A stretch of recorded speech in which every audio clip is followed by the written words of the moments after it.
Hi, I'm Vanessa, and today I'll be discussing some makeup tips and tricks for your wedding day for dry skin types. Skincare is very important with dry skin, and it's very important prior to your makeup application.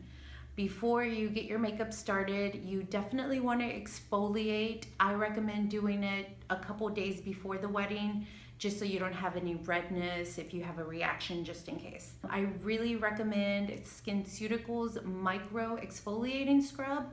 The grains are really small and fine, so it's good for dry skin or sensitive skin types. It's not very abrasive.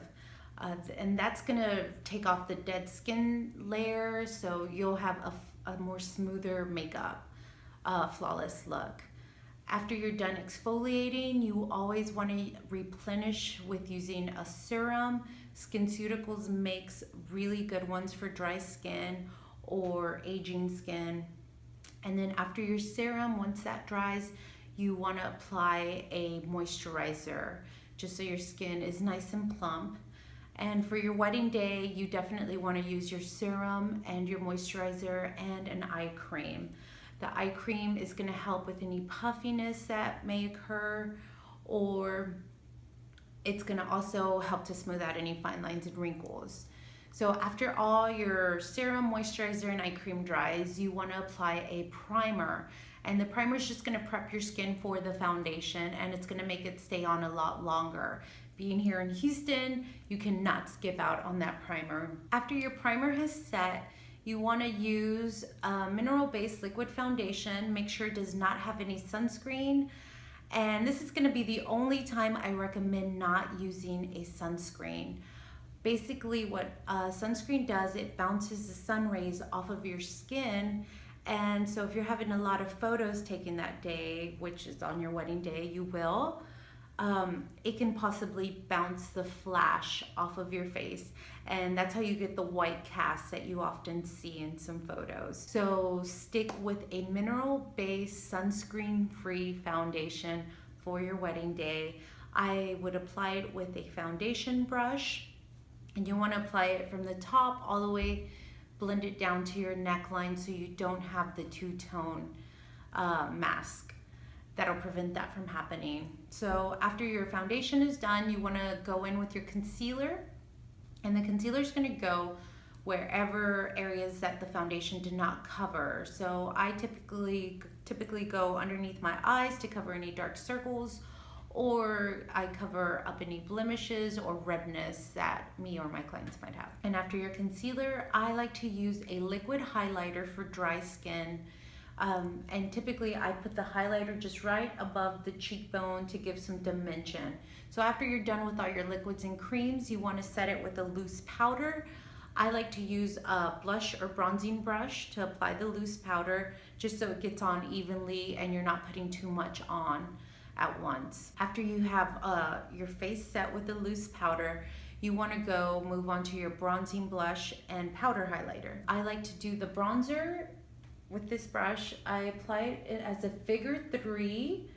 I'm doing a number 3, and that is contouring the cheekbones, hairline, and neckline. After my bronzer, I like to put a little bit of blush just right on the apples, and then I get my highlighter, my powder highlighter, and I apply it right where that cream highlighter went, and that's really going to give you a glow, which is good on the wedding day, and it's really good for dry skin.